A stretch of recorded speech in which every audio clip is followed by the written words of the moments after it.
What up, y'all? Justin Gay, Seeds of Xanadu. Just getting done from another day at the market. But Wanted to answer a question. I've been getting a lot lately from you guys. I need to sit down. This is the first time I sat down, I think, yeah, man, almost all day. Pretty good market. We went in today. It was good. How to get into restaurants? Well, I'll tell you what, I right now am only doing 3 restaurants. Now I have done more restaurants throughout the course of the Seeds of Xanadu, but right now I'm only doing 3. The 3 restaurants that I have that are on a consecutive basis, I have many more restaurants that reach out to me, you know, for Valentine's Day or special occasions and stuff like that.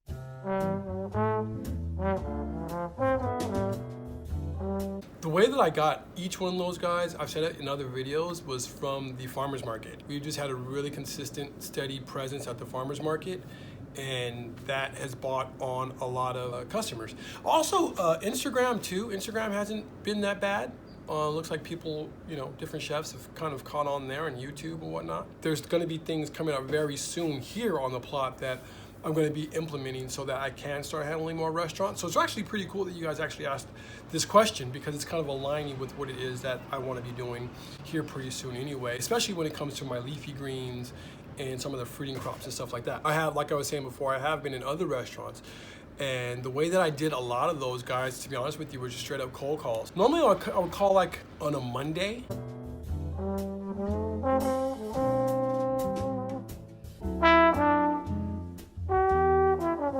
Like I would kind of book something with the chef, or at least try to, and we'll get back to that in a minute. So I would start like about 8 in the morning to go out and try to meet as many chefs as I could on a Tuesday and maybe a Wednesday.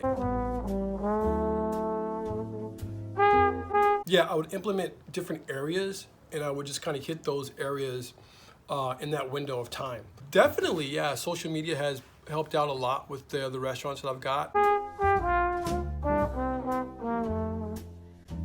Things come and go, you know, chefs move on, chefs get fired, chefs stop being chefs, just stuff like that.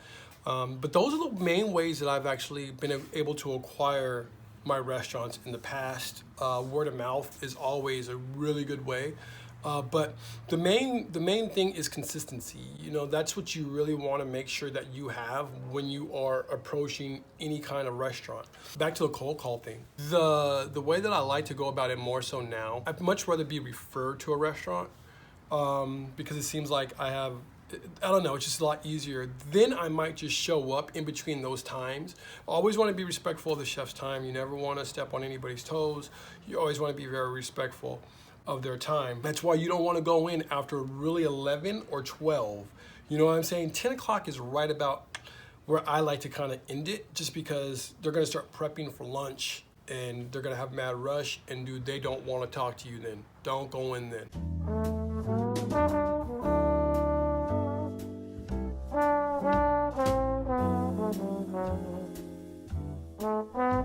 Maybe later on, you can drop text after you've established a relationship with them. You know, you kind of want to be cognizant of that. But yeah, consistency, man. Just about everything that comes to other people, you need to be consistent. And I think that really has played a really big role into the restaurants that I've been able to have, as well as the restaurants that I have now. Make sure that you have enough.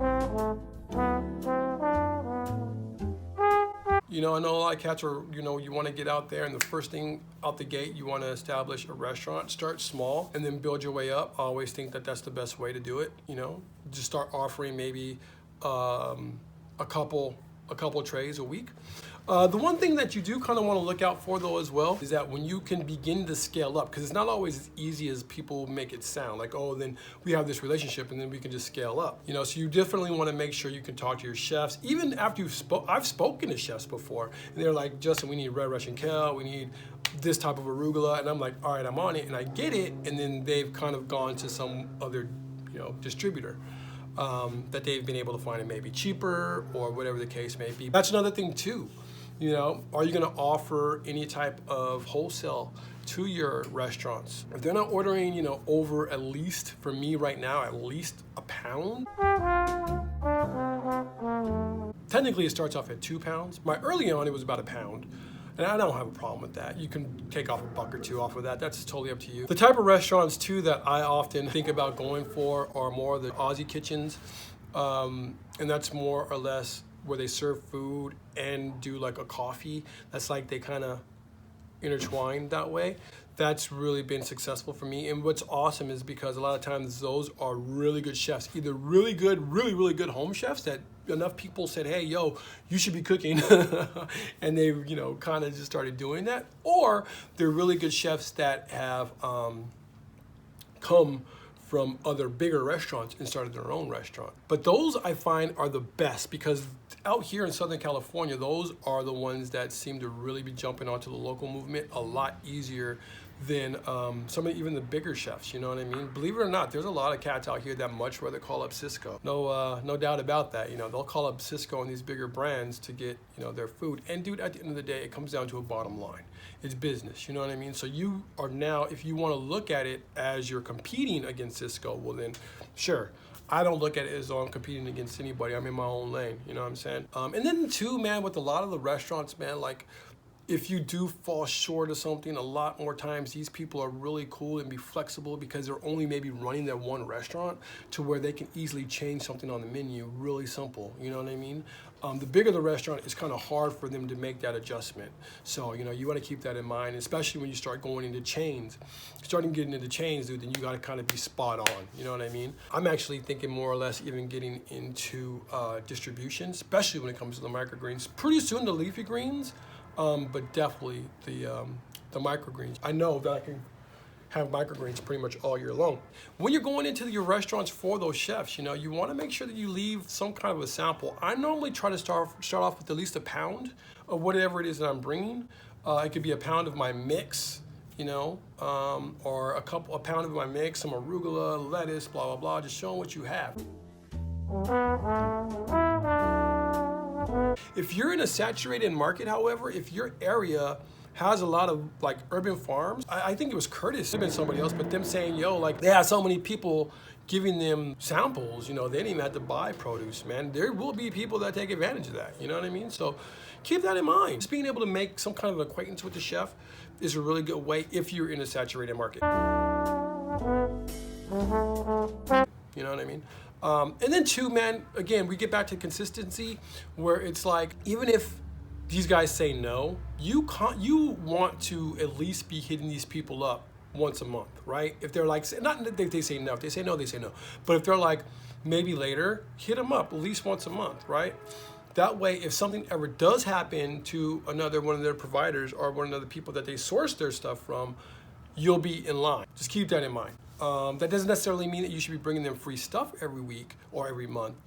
You do what you see fit. If there's something new that you're starting to do, bring that to them for sure. But outside of that, it's up to you how you want to play that game. I personally wouldn't keep bringing them new stuff. I mean, just the same stuff over and over again. Maybe every once in a while, every other month, maybe, But then again, whatever your threshold is, but I would definitely say try to keep up with them, even if it's just via email. If they'll be down to get on your email list or your fresh sheet list, stay on their mind. Just figure out a way just to stay on their mind. These are all things that I'm actually kind of going through right now to like I said, start getting into more restaurants just because of some of the things I've been seeing in the farmers market. You know what I mean? The little plot that I could was kind of based solely for farmers markets, and then restaurants just start hitting me up. So that's when I started kind of going back into the restaurant game. It's really cool, man. Like right now, a large majority of the leafy greens that I'm growing are actually already sold, and that's pretty awesome. And that's why I want to expand this and get a couple more restaurants on board, and then bubble out from there. I think that's a lot smarter way for me to do it. At least I used to run different plots. You know what I'm saying? This is actually the smallest I've ever been, but it's nice because I can roll out of bed and do what I gotta do. The consistency factor, that's one of the biggest things I've actually heard a chef complain about when it comes to small farms, right? Is consistency. And if you cannot be consistent, you want to be you want to be able to communicate that. You want to let people know, hey, this is what's going on. You want to make sure that you always, or let them know beforehand, that you're going to be short of something as early as you possibly can. That means that I much rather personally call up a restaurant and be like, hey, yo, I'm not going to have this, just to kind of play it on the safe side. It actually be ready, and then, you know, me forego that, as opposed to me going in with not enough, or not enough. And then that kind of makes you look not right. So I'll normally will call that Monday, at least do my best to call that Monday and say, hey, this is going to be out, or if I foresee it, I'll let them know as early as possible. That can even be shooting sometimes a month. The earlier that you see it, if you do end up being able to have it, then it's cool, you know. You can let them know, hey, I do have this after all that week, or whatever, man. You know how to play the game. You definitely want to be able to communicate. That's huge when it comes to your chefs.